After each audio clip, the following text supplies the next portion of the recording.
nuestro interés, lo que voy a presentar, va enfocado hacia el plátano, pero, y creo en este momento del Roya, uno puede decir, bueno, ¿y por qué voy a escuchar algo de plátano? Bueno, ustedes entiendo que están buscando ingresos a corto plazo.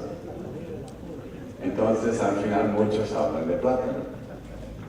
Ahora, de pronto, cuando salen de la crisis, van a decir, bueno, sí, y por lo que nos dijo en la charla, de pronto nos quedamos con plátano, no solamente como un remedio a corto plazo. Espero también que vean otros aspectos relevantes a su manejo de cafetal en la charla. Bueno, plátanos en café con árboles. Es un sistema de producción muy común. Aquí estamos viendo Centroamérica. No voy a entrar en detalles, pero 500,000, 250,000 de hectáreas. Muchas veces con pequeños productores tienen plátano. Aquí en el Perú, Colombia, Ecuador, Bolivia, bueno, sin hablar de África también. Entonces es un sistema muy común alrededor del mundo. Ahora, un aspecto muy interesante en esta tecnología es netamente de productores. Aquí no ha entrado a intervenir ningún investigador en el desarrollo de este sistema. La lógica, bueno, esta tecnología es un alimento de bajo costo, se combina bien, alimentos para humanos, animales, es una sombra rápida y de fácil manejo. Aquí un cafetal nuevo, un poquito de plátano al año, ya un cafetal con su sombra que empieza a desarrollarse. Eso no se logra con siembra de árboles. Ahora, si lo quiero quitar, también es bien fácil de eliminar, de reducir, de deshojar. El plátano y cafetal es una otra fuente de residuos, hojarasca, para proteger el suelo, mantener más fresco el cafetal. Yo lo estoy contando a ustedes, ustedes ya saben todo eso porque es tecnología inventada por ustedes. Y al final, y este es quizás más últimamente, el plátano se ha vuelto una fuente de ingresos importantes durante el año, especialmente cuando los ingresos de café se han finalizado. Reciben la cosecha, gastan todo y tienen que ver cómo sobreviven hasta la siguiente cosecha. Bueno, el plátano ahí, cada mes, cada 3 semanas, da su poquito de ingreso. Ok, ahora, entonces, ¿qué podemos aportar los científicos, los investigadores a esta tecnología? Ustedes lo han visto, lo han probado, están muy experimentados. Ahora, ¿qué hacemos muchas veces los investigadores? Nuestra manera de ver cómo mejorar la producción es de introducir insumos externos. Pues, si quieren mejorar la producción, apliquen más fertilizante, usan productos para controlar enfermedades. Más bien lo que yo le quiero hablar es no tanto ese uso de insumos externos, es decir, no estamos hablando en contra, sino la intensificación por la vía agroecológica. ¿Okay? Pero voy a pasar un tiempo hablando de eso. Eso puede incluir insumos externos, pero su enfoque, su entrada principal no es uso de insumos externos. Ok, entonces, empezamos nuestro enfoque agroecológico con planteamiento. El cafetal multistrato con banano o con plátano es un agroecosistema. Ahora, ¿qué es un agroecosistema? Es lo que voy a intentar explicar. Fundamento principal. A esta plantación, todos los días llega el insumo más importante a la producción de manera gratuita. Y si no lo ocupamos ese día, no lo podemos ocupar el día siguiente. Es un rompecabezas. ¿Qué es ese insumo? La luz. ¿Ok? Muy bien. Entonces, en un enfoque agroecológico, la la luz solar. Entender la luz solar y su papel es fundamental. Las plantas, nosotros estamos aquí en la Tierra gracias a las plantas. Las plantas son los únicos organismos capaces de captar la luz solar y convertirlo en energía. Si no lo hacemos bien como productores, entonces vamos hacia el fracaso. Ahora, hay un segundo ingrediente muy importante en la producción, no llega todos los días, pero llega de manera gratuita cada cierto tiempo.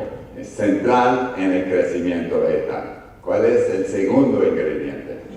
El agua. Ok, muy bien. Entonces, todos somos agroecólogos.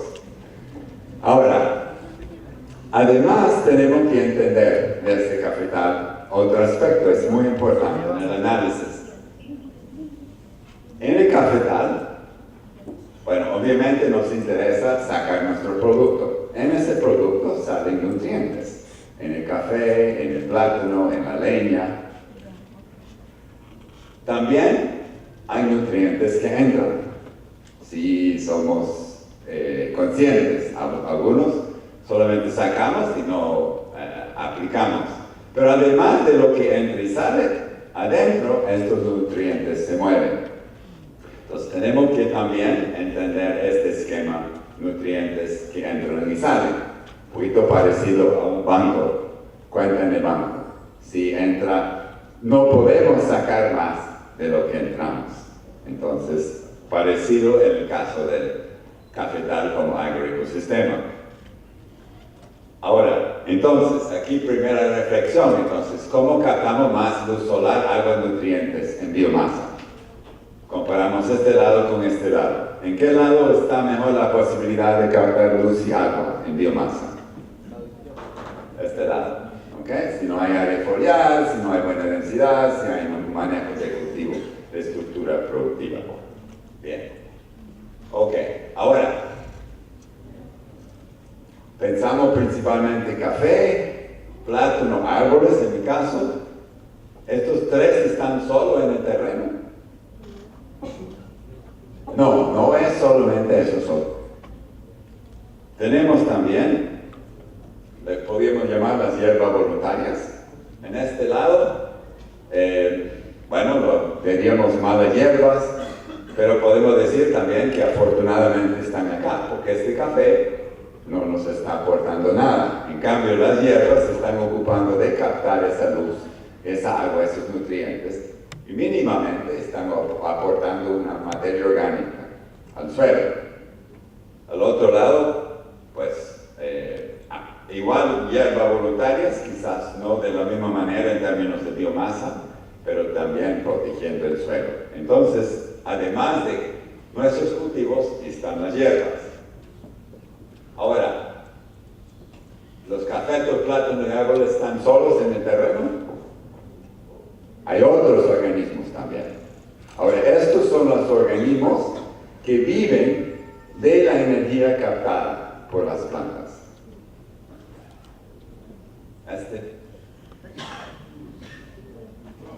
La broca, ¿ok?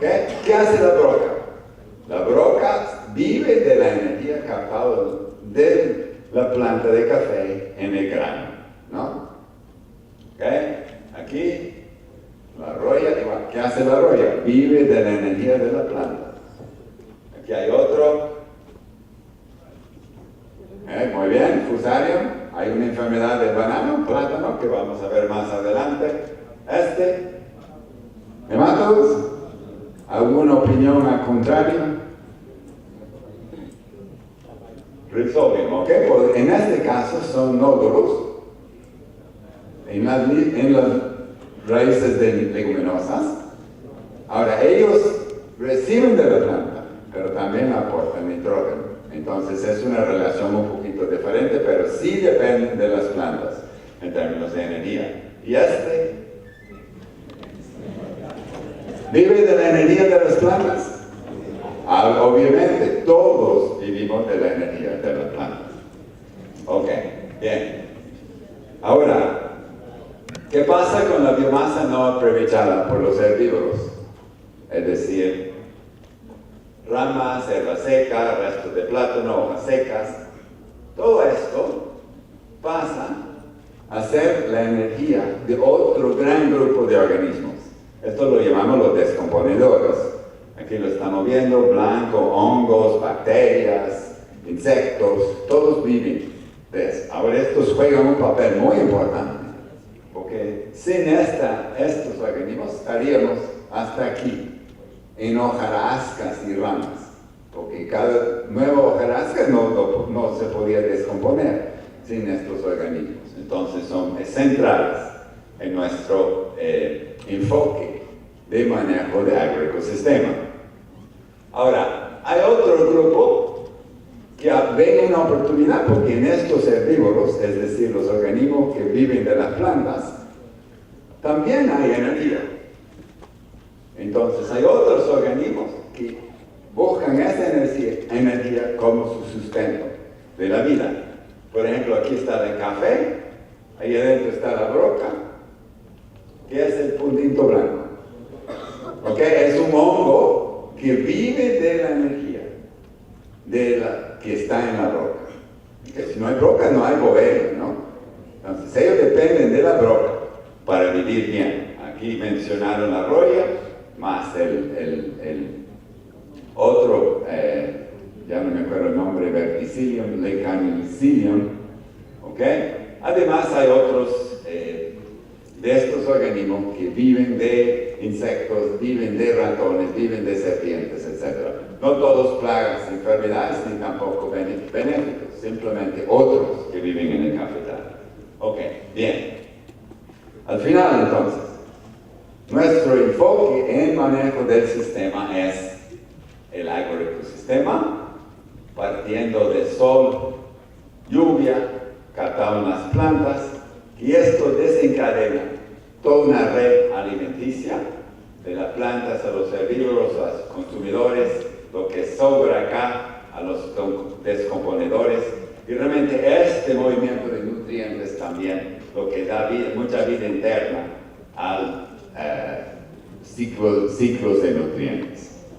Entonces, todo esto, si podemos trabajar mejor con la naturaleza, vamos a ver, siempre voy a dejar esta parte, simplemente para mencionar que mayormente las fotos vienen de la parte de arriba, es decir, la parte aérea, pero toda esta vida también sucede en el suelo. Materia orgánica, lombrices, bacterias, hongos, nemátodos, todo un mundo en sus interacciones nos da diferentes tipos de materia orgánica, algunos que forman parte de la estructura del suelo y otros que forman parte de nutrientes para las plantas. Pero esto nos da vigor a la planta, ciclonutrientes, infiltración, ambiente favorable para benéficos, una serie de aspectos. Okay. Bueno, al final entonces, tenemos este agroecosistema, ¿no? Mucho bajo la influencia del medio ambiente. Temperatura, lluvia, humedad relativa. Entonces, no todo esto se porta igual en todo mes del año, ni de un año a otro. Y eso es lo que tenemos que... entonces, eso nos da, pensando en este sistema, ¿cómo hacemos? ¿Cómo fortalecemos? Primer aspecto, entonces, ¿cómo fortalecemos nuestros cultivos? Crecimiento vigoroso, defensas, capacidad de tolerar, de recuperar de ataques. ¿Cómo logramos un ambiente desfavorable para los herbívoros dañinos? Si el ambiente no es muy favorable para la roya, tenemos que preocuparnos menos en controlarlo. Si tenemos un ambiente más favorable para los benéficos, es decir, estos que viven de nuestras plagas, también va a ser más fácil el manejo. Ahora, en esto, afortunadamente, este herbívoro lo podemos llamar el herbívoro mayor en el cafetal. En este concepto son los gerentes de la intensificación agroecológica, ¿no? En su función de gerente y no solamente como herbívoro. Conocimientos, observación, planificación, toma de decisión. Ahora, ¿qué pueden buscan en intensificación agroecológica, sincronizar los procesos productivos con los procesos ecológicos. Si tratamos de ir en contra de la naturaleza, nos va a costar más, tenemos menos probabilidades de éxito. Y usamos los insumos externos, podemos decir, incluyendo la mano de obra, para potenciar los procesos ecológicos. Si trabajamos en contra de la naturaleza, malgastamos nuestra mano de obra, malgastamos nuestros insumos. Okay, al final, ¿qué he hecho yo? Ok, bueno, voy a seguir porque nunca voy a alcanzar los 30 minutos.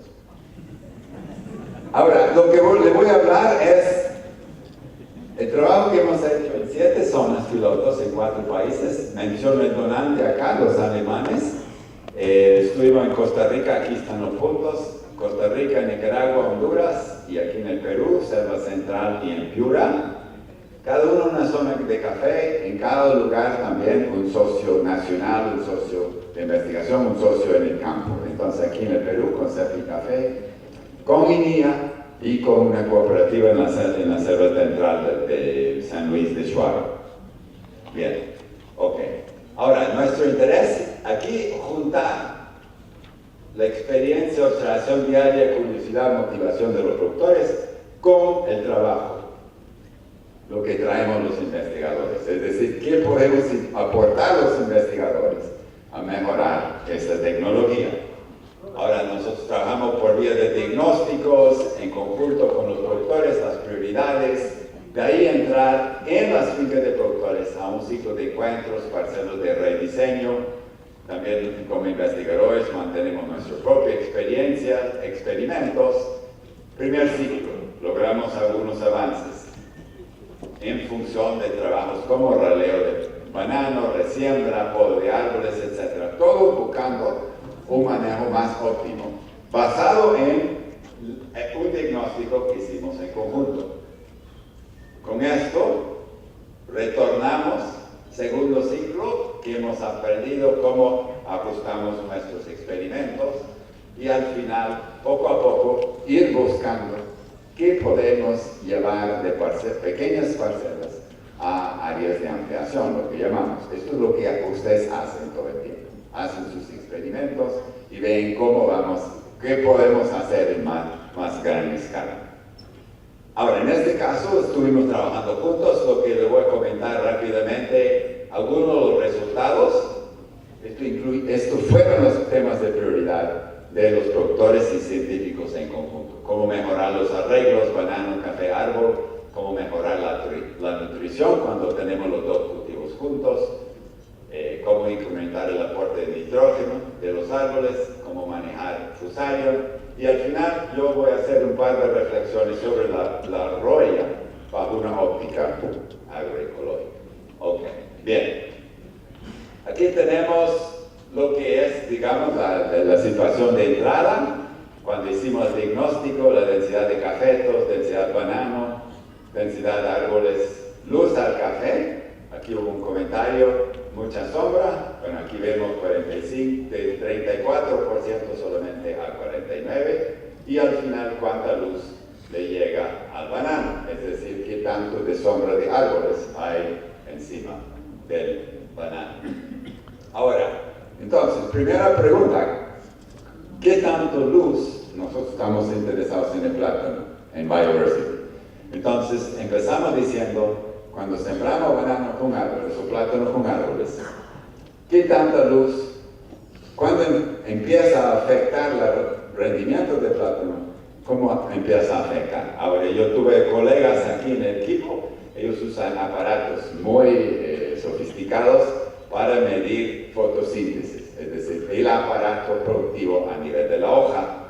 Y aquí teníamos parcelas a pleno luz de 75, 50 y poco luz, es decir, 75% sombra.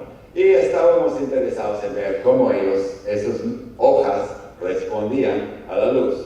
Lo más importante acá, ver la raya roja y otra raya, 75% de luz, prácticamente con 25% de sombra, el plátano se porta igual a pleno sol. Entonces podemos decir, bueno, primer dato, sabemos que el plátano va a soportar algo de sombra.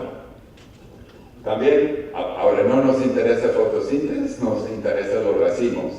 Entonces aquí podemos ver también el peso del racimo a pleno sol y diferentes niveles de sombra. Aquí hay 6 cultivares que teníamos, pero como importante de ver acá es, este es el peso del racimo a pleno sol, 23 kilos, prácticamente igual o un poquito superior, con algo de sombra. Entonces quiere decir, podemos tener 25% sombra sin perder peso del racimo. Ok, igual influye mucho en las condiciones de crecimiento, el tiempo de la siembra a la fecha de cosecha. Entonces vemos de nuevo lo mismo, 6 cultivares, todos fueron sembrados en mayo de 2010. Aquí vemos en 2011 cosecha a pleno sol, julio, a 25% junio, agosto, julio, julio, agosto, prácticamente fecha de cosecha o largo de ciclo parecido. Entonces quiere decir de nuevo, un poquito ratificando el nivel de sombra que podemos tener. Ok, entonces si empezamos a decir entonces, ¿cómo va el diseño de cafetano? Vemos que podemos tener 25, 30, 35% de sombra del árbol sin afectar el plátano.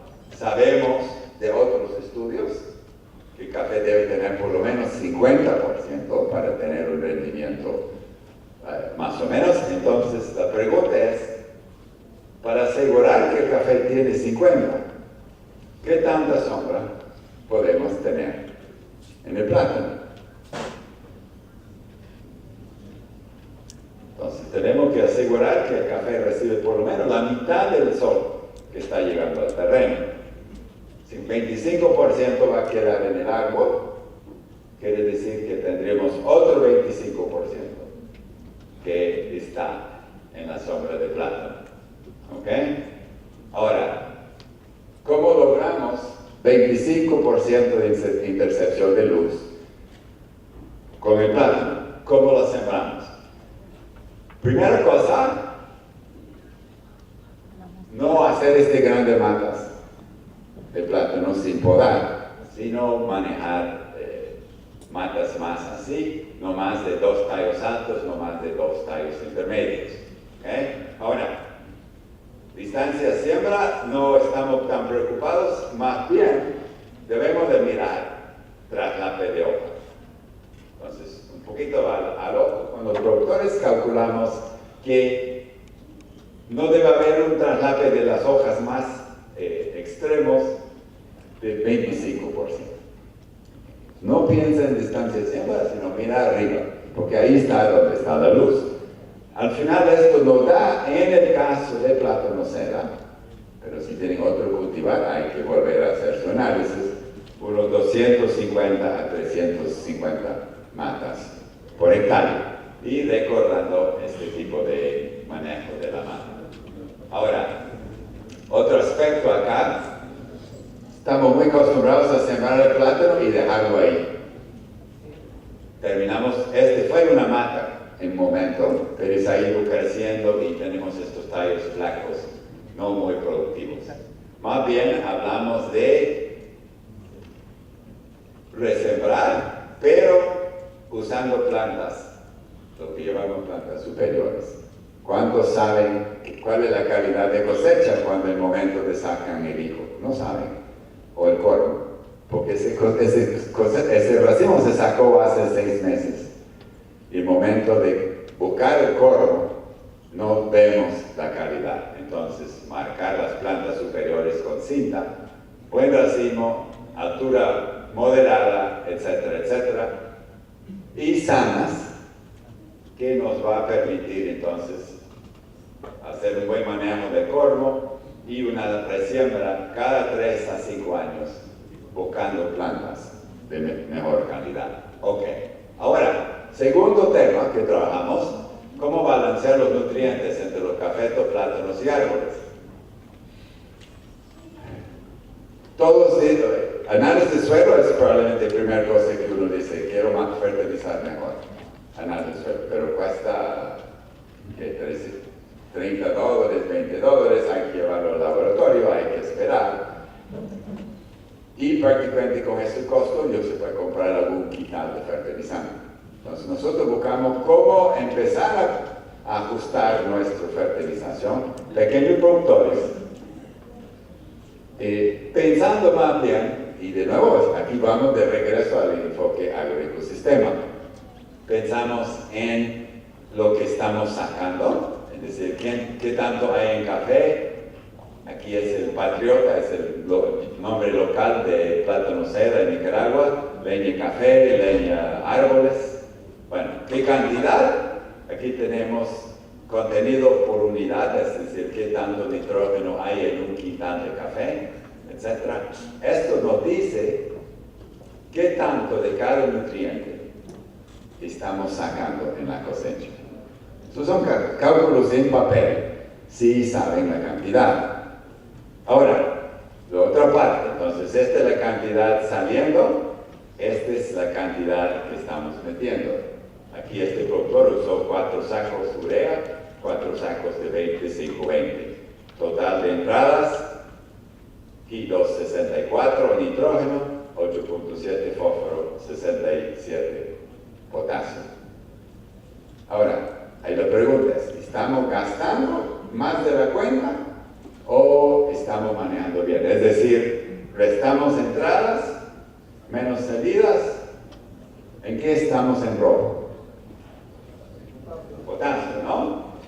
Hemos aplicado 6,7, hemos sacado 115.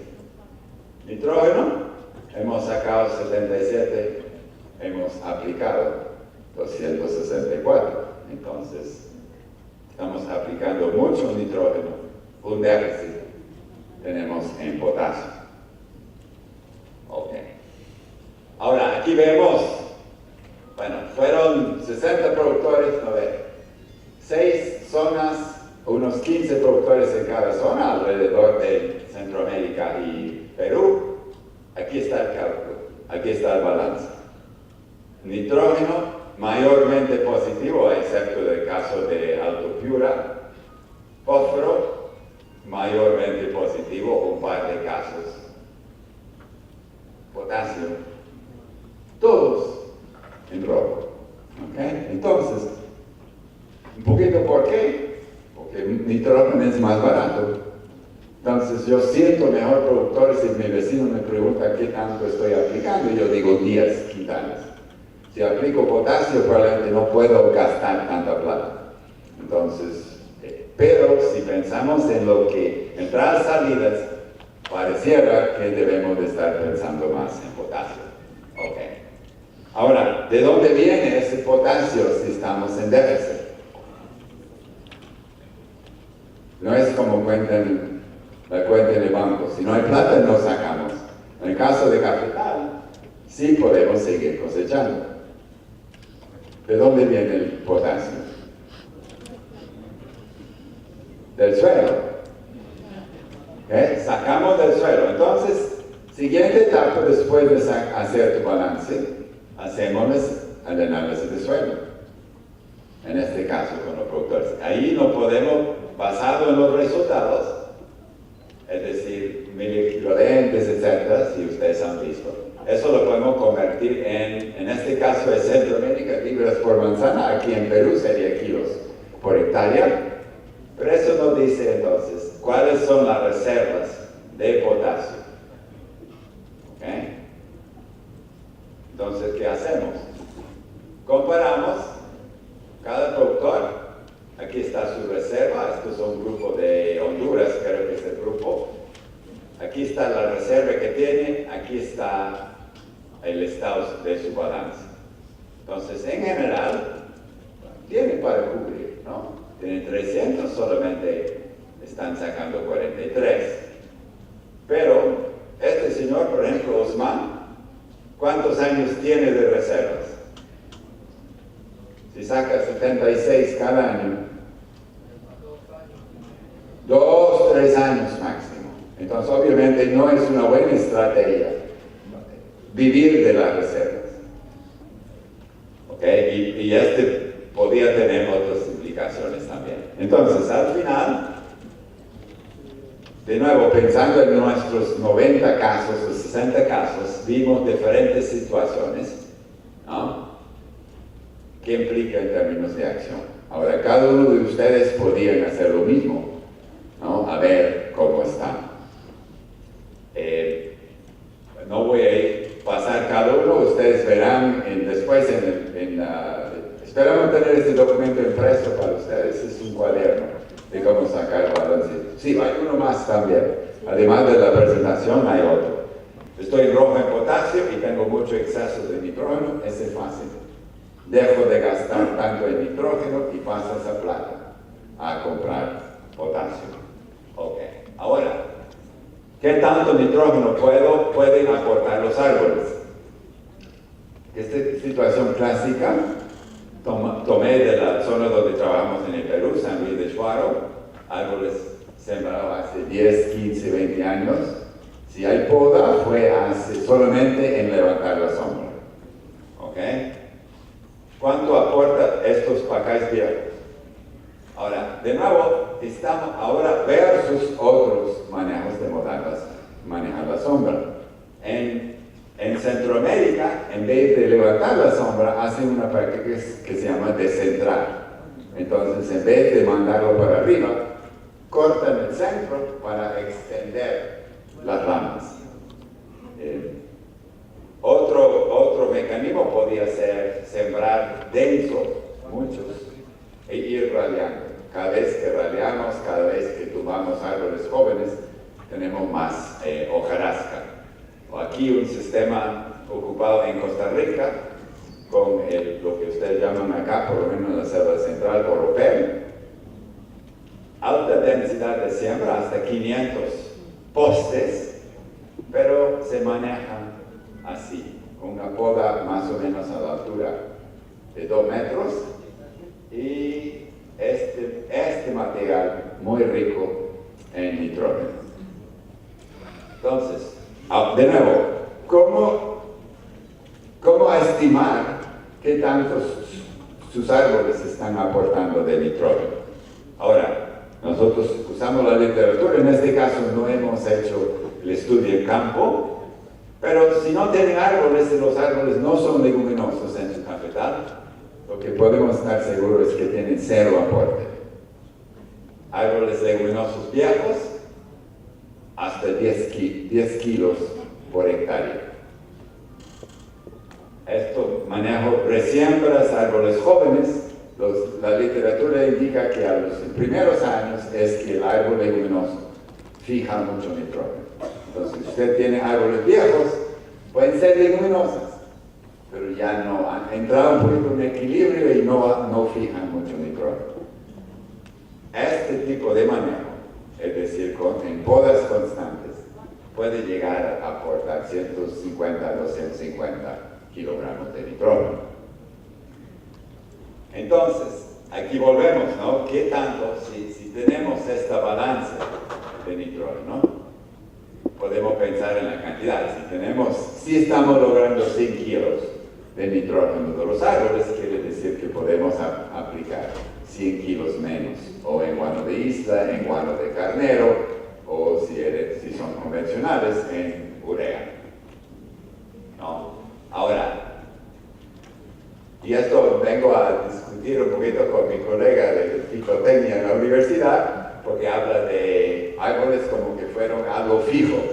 Yo sembré a 15 por 15 o 10 por 10. Más bien, yo creo que hay que ver el árbol manejado activamente. Todos los años, o cada 2 años, pensar en sembrar, podar, quitar. ¿Qué podemos hacer? Porque al final lo que queremos son árboles jóvenes, frondosos, vigorosos en su crecimiento. Y más bien es el papel del herbívoro, es decir, el productor, de ir manejando para asegurar que el café tiene su 50% de luz, pero que todo ese aporte viene a contribuir a la salud del terreno. Bueno, iba a hablar de Fusarium. En Si están pensando en el plátano seda, es una enfermedad importante. Primer síntoma, detenimiento del hijo de la hoja principal. Aquí ven hojas caídas, amarillentas, versus hojas sanas aquí al fondo. Segundo síntoma, y este amarillamiento de la planta. Algunos lo confunden con sigatoka, pero nada tiene que ver con sigatoka, que son manchas, etc. en la hoja. Última manera de verificar, aquí en el tallo, si cortan un pedazo así, un cuchillo, tallo sano, tallo enfermo. Estos hilos marrones son realmente el indicador de Fusarium. Ahora, en la prueba de conocimiento que hicimos con el productor, aquí podemos ver qué tanto sabemos de la enfermedad en esta primera respuesta, distinguir Fusarium de otros.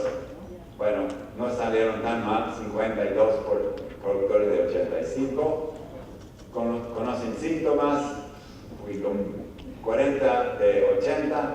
Ahora, ¿durante cuánto tiempo sobrevive Fusarium en el suelo? Solamente 10 de 85 sabían que ese organismo, una vez que infesta el terreno, ya es de por vida. Entonces, si han tenido o tienen Fusarium, eso va a estar ahí, es permanente en su terreno. Eso lo hace muy difícil como enfermedad y hace muy importante, entonces, realmente pensar en cómo manejarlo. Reconocer los síntomas, saber dónde está en su comunidad y de ahí cuál es su situación como productor. Si no lo tienen, asegúrense bien que no llegue, porque una vez que llegue ya no hay cómo salir de él. Puede entrar en los corpos, pero bien recuerden que puede entrar en el suelo. Si compran un vivero de café hecho con suelo que tiene Fusarium de plátano, estás trayendo Fusarium a su finca.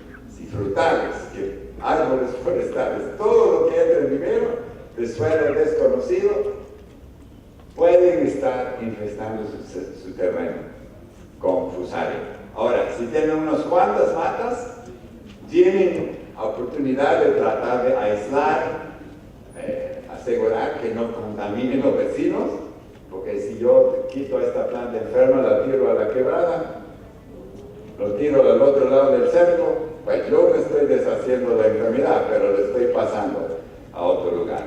Al final, si la finca está muy infestada, hay cultivares resistentes, no tienen mismo demanda en el mercado, plátano largo, este Cavendish o el plátano seda del norte también es resistente, entonces no es para desesperarse completamente. Como dije, tendrán en el momento estos folletos, pero y también están accesibles en este sitio y va a estar en la llave que todo el mundo recibe. Ahora, ya que estamos hablando de roya, voy a tomar un par de minutos. Ahora, ¿y la roya?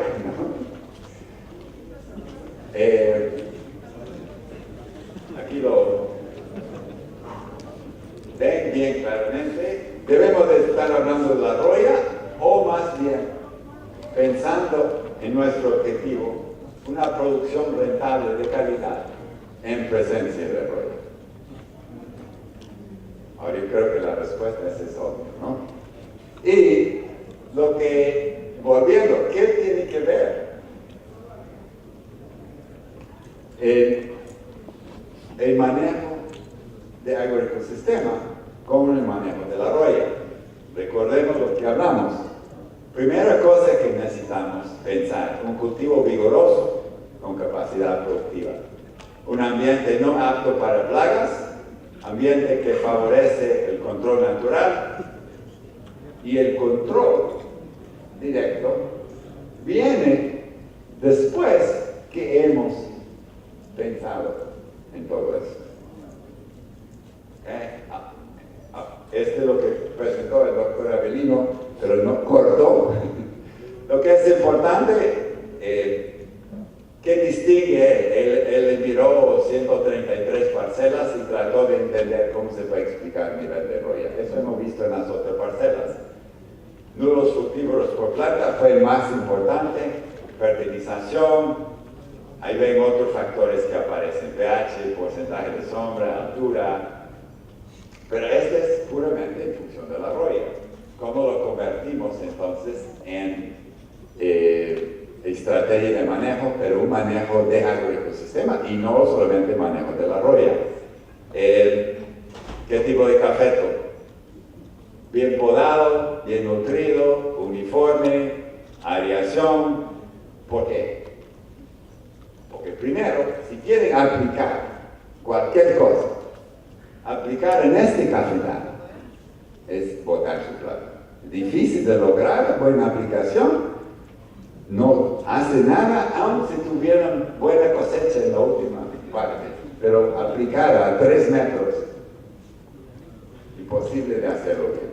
¿Okay? Entonces, la poda se justifica no solamente porque, bueno, se justifica por varias razones, porque así podemos aplicar, también los cortadores o los cosechadores van a estar a su gusto cortando café o cosechando café en su cafetal, y si manejamos densidades, podemos también quizás manejar un poquito más el microclima. ¿A qué densidad? Vimos que muchos productores tenían hasta 5.000 plantas. Esas son densidades para la situación de Brasil, alta fertilización, etc.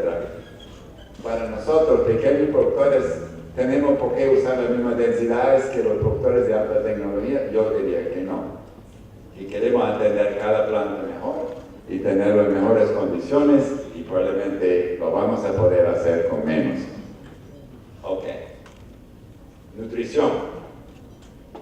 En términos de producción, y también, bueno, no hay muchos datos sobre la roya, pero obviamente elementos como potasio, vimos aquí en calcio, pH, etc., son elementos que tenemos que mirar. Ya, voy. Manejo de sombra. Ahora, árboles. ¿Tenemos esto o esto? Manejo de sombra para nitrógeno, hojarasca, 50% de luz para cafetos. Asegurar que tenemos una carga moderada, porque una manera de tener año con año, evitar bianualidad, es por vía de la sombra. Entonces, aunque la sombra puede traer más humedad y favorecer la roya, también trae otros factores. Y no estamos manejando solamente la roya, también ojo de pollo, otros aspectos que debemos de pensar en ese ambiente. Favorable para benéficos también, o inclusive qué aporte tiene estos árboles a la salud de ese hojarasca. Y al final, y esto cierro, mi pobre facilitador nervioso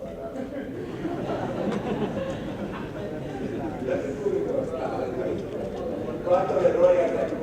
Entonces tengo, además de pensar en el diseño de la plantación, que es ¿qué tanto, cómo va aumentando la roya de la floración en adelante? Aquí se puede preguntar, ¿cuántos de ustedes en alguna vez han monitoreado el nivel de roya en su finca? A ver. A ver. ¿Ahí hay uno? No, está estirándose. Ok. Realmente, por eso no sabemos de dónde viene, de dónde vino. Si poco a poco se estaba incrementando o no. Aquí tenemos, colega mío, cuando trabajamos en Nicaragua, este es el año 95-96, cómo ha venido aumentando la roya del inicio de lluvia en mayo versus 91-92. Ahora, él hablaba de 10% nivel para pensar en aplicaciones. Yo creo que ahí el doctor Avelino dijo que hay que empezar antes. En todo caso, vemos aquí que puede haber una diferencia de un año a otro y seguramente de un cafetal a otro. Entonces, ¿cómo monitorear y cómo? ¿Cómo monitorear? Y las otras extremidades. También a la vez monitorear la carga de frutos, estimación de cosecha, todo lo que permite a ustedes ser mejores gerentes de su agricultura. Muchas gracias por bueno, vamos hacia el almuerzo y antes hay algunos anuncios que darles, como las visitas técnicas guiadas a los centros de producción este viernes 29 de 3 a 5 y los temas son hidroponía, forrajes, piscigranja y alimento balanceado. Los informes están en el frontis del auditorio solo por hoy.